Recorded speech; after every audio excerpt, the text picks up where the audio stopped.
আমাদের ইউএসএ থেকে একটা অর্ডার এসছে। আজকে আমাদের কোম্পানির অনেক বড় একটা দিন।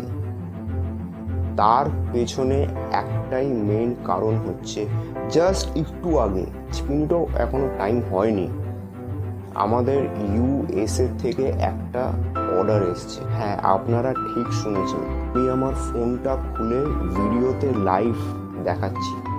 এই দেখুন, এটা +1 দিয়ে এই নাম্বারটা শুরু আছে। তো +1 কোন দেশের কোড আছে আপনারা নেটে সার্চ করলে পেয়ে যাবেন।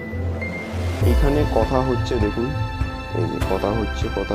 এখানে আমি জিজ্ঞেস করেছি, স্যার আপনি কত পিস অর্ডার করবেন? মিনিমাম 50,000 টাকা কনফার্ম হয়েছে। তো আপনারও কাছে যদি কোয়ালিটি প্রোডাক্ট থাকে তাহলে একটা কথা মাথায় নিয়ে নিন, আপনার কাছে অর্ডার আসবে।